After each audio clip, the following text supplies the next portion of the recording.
Students, in this session we are going to explain a very important topic, that is administration of drugs. Okay, so here how we administer the drug అంటే మనం drug ని మన బాడీలోకి ఎట్లా enter చేస్తాం. So అంటే drugs are taken in the form of tablets. They may be taken in the form of tablets or syrups or in the form of ointments or in the form of injections, salines, etc. So these are all the various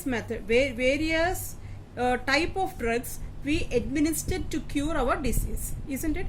So here mainly the administration of drugs are sub-classified into 5 types, namely one is oral method,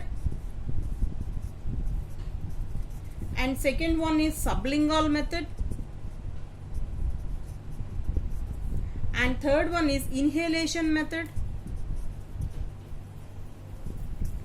fourth one external method, and fifth one is injection method.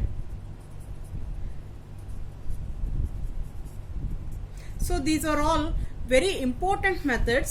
So how the drug is administered into our body. Okay, so here that is very well known one is oral method, right? So oral method ante మనం direct గా tablet ని మనం mouth ద్వారా మన బాడీలోకి తీసుకుంటాం అన్నమాట. So here ఇక్కడ ఏంటి అంటే ఇక్కడ మనకి ఓరల్ మెథడ్ లో ఏంటి అంటే ఇక్కడ చాలా ఈజియెస్ట్ మెథడ్, ఓకే, బట్ ఇక్కడ ఏంటి అంటే సమ్ ప్రికాషన్స్ అనేవి తీసుకోవాలన్నమాట. అంటే ఏంటి, మనం టాబ్లెట్ మన బాడీలోకి ఎంటర్ అవుతుంది. సో కాబట్టి అక్కడ కొన్ని టైప్ ఆఫ్ మెడిసిన్స్ ఉంటాయన్నమాట. అప్పుడు for examples tetracyclines. So tetracyclines are strongly react with calcium. So that's why its absorption decreases when it is taken along with the milk. Okay, tetracyclines అనేవి మనం తీసుకునేటప్పుడు ఏంటనమాట, అది చాలా బాగా కాల్షియం తోటి రియాక్ట్ అవుతుందండి. సో కాబట్టి దాని అబ్సార్ప్షన్ ఏమైపోతుంది, మనం మిల్క్తో తీసుకున్నప్పుడు డిక్రీజ్ అయిపోతుంది అనమాట. సో అలాగా. And some are they destroyed by the gastric juice in the stomach. Okay, so and such drugs should not be taken by the mouth. అది దానికి బెస్ట్ ఎగ్జాంపుల్ ఏంటి అంటే పెన్సిలిన్ జీ అదనమాట. సో ఇప్పుడు మనం పెన్సిలిన్ జీని మనం direct గా మనం తీసుకోం, because it is destroyed in the stomach by gastric juice. Okay, so ikkada enti ante, and the third one is this root is not suitable for many children. So ikkada manaki children మన చిన్న పిల్లలకి చూస్తే మన syrup form లో ఇస్తాం తప్ప tablet form లో ఇవ్వమండి. అవి వాళ్ళు టాబ్లెట్ అడ్మినిస్ట్రేట్ చేసేటప్పుడు స్వాలో చేసేటప్పుడు ఇబ్బంది కలిగితే కనుక మళ్ళీ ప్రాబ్లం క్రియేట్ అవుతుంది కాబట్టి, and this oral method is not suitable for many children. And this method is not suitable for patients suffering from vomitings. So continuous గా వామిటింగ్స్ అయిపోతున్నాయి అనుకున్నప్పుడు మళ్ళీ మన ఈ టాబ్లెట్ అంటే బిట్టర్ టేస్ట్ ఉంటుంది కదండి. సో కాబట్టి ఆ వామిటింగ్ సెన్సేషన్ ఉన్నప్పుడు కానీ లేదా వామిటింగ్స్ తో ఉన్న వాళ్ళకి కానీ ఈ మెథడ్ సూట్ అవ్వదు అనమాట. And drugs which cause gastric irritation can not be given by this method. Okay, so gastric acidity, gastric irritation ఉన్నప్పుడు కూడా ఈ రూట్ లో మనం డ్రగ్స్ ని అడ్మినిస్టర్ చేయలేము. ఓకే, సో ఇక్కడ ఏంటమ్మా, what is men by administration of drugs, మనం డ్రగ్స్ ని మన బాడీలోకి ఎట్లా ఎంటర్ చేస్తున్నాం. సో ఇక్కడ టాబ్లెట్ ఫామ్ లో సిరప్స్, ఆయింట్మెంట్స్, ఇంజెక్షన్స్, ఇలా సెవెరల్ ఫార్మ్స్ లో ఇవి మనకు డ్రగ్స్ అవైలబుల్ గా ఉంటాయి. వీటిల్ని మన బాడీలోకి ఇన్సర్ట్ చేయాలి అంటే అడ్మినిస్టర్ చేయాలి. So these are the very good methods for that purpose. Okay, so అందులో మనకి oral method, sublingual method, inhalation method, external method and injection method అని మెయిన్ గా 5 క్లాసెస్ ఉన్నాయన్నమాట. ఇవన్నీ మనకి తెలుసున్నాయే, కానీ మనం ఏం చేస్తాం అనమాట, హెడ్డింగ్ పెట్టుతాం, దానికి సంబంధించినటువంటి ఇంపార్టెంట్ పాయింట్స్ ని ఆ పర్టికులర్ హెడ్డింగ్ లో మనం రాయాల్సి ఉంటుంది అనమాట. ఓకే, సో ఇక్కడ ఓరల్ మెథడ్ కి వచ్చేసరికి ఏంటి, కామన్ గా యూజ్ చేసే method, and but some precaution should be taken while using tetracyclines and penicillins and for children, isn't it? So as we said before about oral method, right? And next one is sublingual method. So ikkada enti ante the drug is taken under the tongue అదనమాట. So ఇక్కడ buckle route అని కానీ లేకపోతే sublingual route అని కానీ అంటామండి. So ఈ రూట్లో మనం ఏం చేస్తాం అనమాట, ట్యాబ్లెట్ని తీసుకుంటాం. సో ఇక్కడ సో ఇది సబ్లింగాల్ మెథడ్ అనమాట, రైట్? సబ్లింగాల్ మెథడ్. సో ఇక్కడ చూడండి ఎక్కడ తీసుకున్నాం మనం, టంగ్ కింద తీసుకున్నాం. ఇక్కడ ఇది బకల్ రూట్ అనమాట. బకల్ రూట్లో ఏంటనమాట ఈ చీక్స్కిని మధ్యస్థంగా ఇలా పక్కన పెడతారండి. ఓకే, సో ఇది బకల్ రూట్, ఇదేమో సబ్లింగాల్. రెండు కూడా మనకి ఏంటనమాట చాలా త్వరగా, అంటే ఇక్కడ ఏంటి అంటే వెంటనే డ్రగ్ రియాక్ట్ అయ్యే విధంగా. సో ఇప్పుడు మనం యాంజినా పెక్టోరిస్ అని చెప్తామండి. అండ్ యాంజినా పెక్టోరిస్ అంటే మనకి ఎలా అంటే మనకి ఇంచుమించు హార్ట్ అటాక్ లాగా మనకి జా దగ్గర నుంచి ఇదంతా పెయిన్, విపరీతమైన పెయిన్ వస్తుంది అనమాట పేషెంట్కి. సో ఆ పెయిన్ నుంచి రిలీఫ్ వెంటనే రావాలి అన్నప్పుడు ఈ సబ్లింగాల్ రూట్ని సెలెక్ట్ చేసుకుంటారండి. సో ఇక్కడ వచ్చేసరికి ఏంటంటే నైట్రోగ్లిజరిన్ అని అంటాము, దట్ నైట్రోగ్లిజరిన్ సబ్లింగాల్ టాబ్లెట్ అనమాట. ఓకే, అదేం చేస్తుందంటే ఇమీడియట్గా 2 minutesలో అదేంటనమాట అండి rapid relief from angina pectoris. Okay, so ఇది మన మెథడ్. సో ఇక్కడ చూడండి ఇమేజ్ అలాగే ఉంటుంది, జాగ్రత్తగా చూడండి. సో ఇక్కడ సబ్లింగాల్ మెథడ్లో మనం ఏంటనమాట నైట్రో గ్లిజరిన్ sublingual tablet అనమాట. So what is the advantage of this one is, so it exerts 2 minutes in for rapid relief of దేని నుంచి అండి, దేని నుంచి రిలీఫ్ ఇచ్చేస్తుంది ఇది, angina pectoris. It is a severe pain. Okay, it is a severe pain, జా దగ్గర నుంచి మొత్తం భుజం అంతా పెయిన్ వచ్చేస్తుంది అనమాట అండి. సో దాన్ని మనం ఏమంటామంటే angina pectoris, right? So here the sublingual area is rich in blood supply, so that's why whatever the route is, that is sublingual route or by the buccal route, the absorption is directly through the oral mucosa, right? ఇది ఎక్కడండి ఎట్లాగా oral mucosa. So here it is directly absorption directly takes place at oral mucosa. So that's why the reaction, the rapid reaction takes place, and also the rapid relief also takes place. So in just 2 minutes the patient get relief from angina pectoris when we absorb, when the patient takes the or administered the tablet through this sublingual route, right? And what are the advantages of it?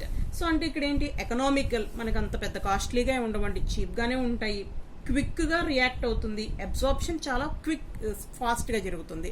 So ఇవన్నీ కూడా మనకి advantages అనమాట సబ్లింగాల్ మెథడ్కి. అదే disadvantages వచ్చేసరికి కొంచెం better, tablet అనేసరికి మనకు better taste ఉంటుంది. So some irritation for oral mucosa, and large క్వాంటిటీస్లో ఇవ్వడానికి కుదరదు, and all the drugs are not suitable for this purpose. So అన్ని డ్రగ్స్ కూడా మనం సబ్లింగల్ రూట్లో మనం అడ్మినిస్టర్ చేయలేము. సో కాబట్టి ఇవి మెయిన్గా మన సబ్లింగల్ రూట్కి ఉండేటటువంటి డిసడ్వాంటేజెస్ అనమాట. అక్కడ మనకేంటి అంటే మనకు కావాల్సింది ఏంటి, ఎకనామికల్గా అవ్వాలి ఇవన్నీ అనమాట. సో తర్వాత మనం చెప్పాం గ్యాస్ట్రిక్ జ్యూస్తో ఏదైతే ఇరిటేట్ అవుతూ ఉంటుందో అని. సో అలాంటివన్నీ కూడా దీని నుంచి మనం ఈజీగా అబ్సార్బ్ చేసుకోవచ్చు అనమాట. So anti anginal drugs such as glyceryl trinitrate are also taken by this method. Okay, anti anginal drugs, అదే యాంటీ యాంజినల్ అంటే ఇదేనండి, యాంజినా పెక్టోరిస్కి వాడేటటువంటి డ్రగ్స్ని యాంటీ యాంజినల్ డ్రగ్స్ అంటారు. సో గ్లిజరిల్ ట్రైనైట్రేట్ అనే దానికి యూజ్ చేస్తాము. ఆ పర్టికులర్ ట్యాబ్లెట్ని ఈ సబ్లింగల్ రూట్లో వైడ్గా యూజ్ చేస్తూ ఉంటాం అనమాట, right? And third one is inhalation method.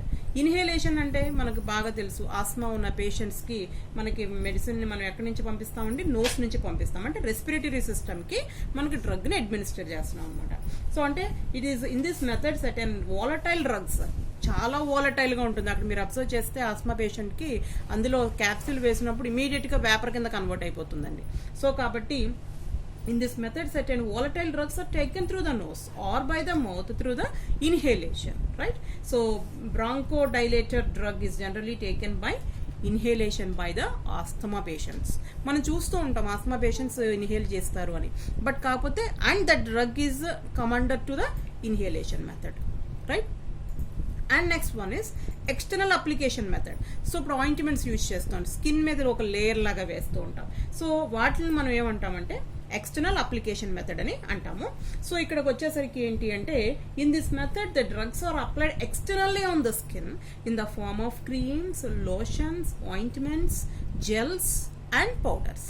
So అలా మనం ఏదైనా సరే అంటే మనం లోషన్స్ ఫామ్లో కానీ ఆయింట్మెంట్స్, జెల్స్, పౌడర్స్ ఇవన్నీ కూడా మనకి ఏంటనమాట అండి ఎక్స్టర్నల్ అప్లికేషన్ మెథడ్లోకి వస్తాయన్నమాట. అంటే మనం చాలాసార్లు చూస్తూ ఉంటాం మనం సోఫ్రామైసిన్ ointment.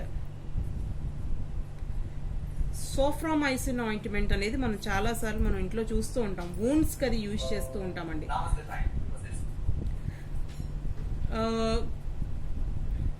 Chlorotrimazole, this is also an ointment. It is used for the fungal infections.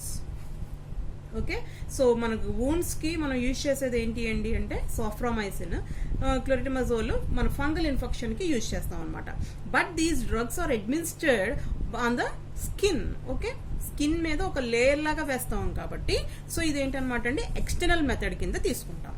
Okay, so oral method mouth ద్వారా డైరెక్ట్గా తీసుకుంటాం, సబ్లింగాల్ మెథడ్ టంగ్ కింద కానీ లేకపోతే చీక్ కింద కానీ పెట్టడం, సో ఇన్హేలేషన్ మెథడ్ నోస్ ద్వారా తీసుకుంటాం, ఎక్స్టర్నల్ స్కిన్ పైన వేయటం. Okay, and lastly injection method. Okay, so here this method we know well about injection method. Injection method గురించి తెలుసు, ఇంజెక్షన్ చేస్తారు, మన ద్వారా అవుతుంది అని. But the angles are different అండి. So if you observe this, so some injections are taken at 90 degrees angle, administered in 90 degrees. So అంటే ఇక్కడ 90 degrees లో కనుక మనం ఇంజెక్షన్ మనం చేశారు అంటే డైరెక్ట్గా ఎక్కడికి వెళ్తుంది అనమాట, మజిల్లోకి వెళ్తుంది అనమాట. ఓకే, అండ్ నెక్స్ట్ వన్ ఇది ఏంటంటే ఇది స్కిన్ స్ట్రక్చర్, ఇది మజిల్, రైట్. ఇది సబ్క్యూటానియస్ tissue and dermis and epidermis. So when the injection is administered at 90 degrees angle, then that is known as intramuscular, right? So if it takes place at 45 degrees centigrade, it is known as subcutaneous, and if it is taken at 25 degrees centigrade, it is known as intravenous, and if it is taken at 10 to 15 degrees centigrade, 15 degrees, then it is called as intradermal, right? Okay, so ఇక్కడ మనకి variations ఏంటి అండి అంటే మనకి తెలుసు మజిలార్ కాబట్టి మజిల్లో చేస్తాము, intravenous అంటే మనకి నర్వ్స్కి వీన్స్కి చేస్తారు, డెర్మల్ అంటే స్కిన్లోకి వెళ్ళేలాగా చేస్తారు. సో ఇవన్నీ మనకు ఐడియా ఉన్నాయి. సో సబ్క్యూటానియస్ అంటే ఏంటంటే a short needle is used to inject a drug into the tissue layer between the skin and the muscle.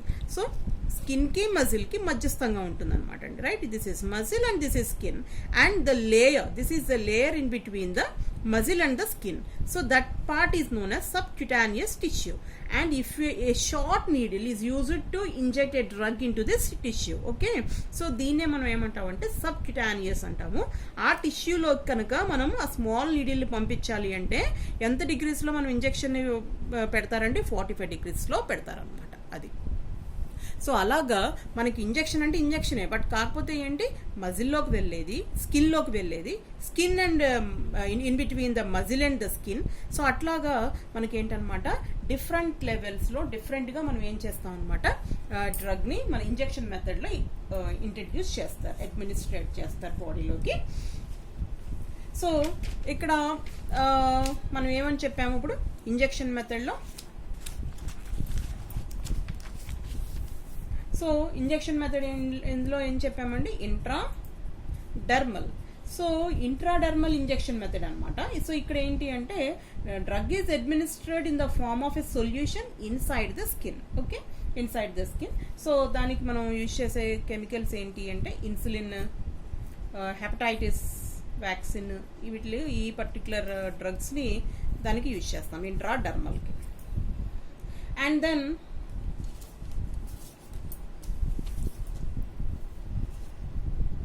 and next one is intravenous injection method. So here intravenous in this method the drug is given into the large vein. The drug is introduced into the large vein. Okay, so in the form of the solution again. And then intramuscular. So intramuscular injection. So this for the example for this method is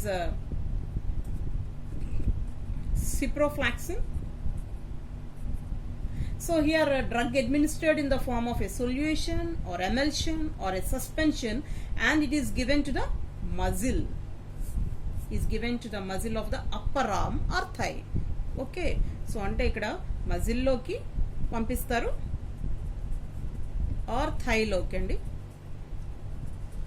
But the drug is in the form of solution, emulsion or suspension. So suspension. So in any one of the form, the drug is administered in case of intramuscular, but in all the remaining cases, the drug is in the form of solution. Okay, but in this case of intramuscular, it is in the solution, emulsion or the suspension, right? So the advantages are the drug action is rapid, a large quantity of drug can be given slowly and rapidly. Saline ఎక్కిస్తారు, వెంటనే నీరసం వచ్చేసింది, ఏం చేస్తారండి, glucose bottle పెడతారు, వెంటనే ఏమవుతుంది, energy అంటే స్లోగా కావాలంటే స్లోగా, ర్యాపిడ్గా కావాలంటే ర్యాపిడ్గా, లార్జ్ క్వాంటిటీ ఆఫ్ ది డ్రగ్ని మన బాడీలోకి అడ్మినిస్ట్రేట్ చేసే మెథడ్ ఇంజెక్షన్ మెథడ్ అనమాట. అండ్ మనకి డిసడ్వాంటేజెస్ ఏంటి అంటే self medication is not possible. Okay, మనం ఎవరికాళ్ళు ఇంజెక్షన్ చేసేసుకోలేము అదనమాట. So treatment is costly and aseptic conditions must be maintain. అంటే ఇక్కడ గ్లూకోజ్ సొల్యూషన్స్ తర్వాత అలా పర్టికులర్ కండిషన్స్ మాత్రం ఉన్నప్పుడు మాత్రమే ఇంజెక్షన్ మెథడ్ని మనం యూజ్ చేస్తాం అన్నమాట. సో ఇక్కడ ఇంట్రాడర్మల్ వచ్చేసరికి, ఇంట్రాడర్మల్కి అడ్వాంటేజెస్ ఏంటి అంటే మళ్ళీ the drug action is slow and prolonged.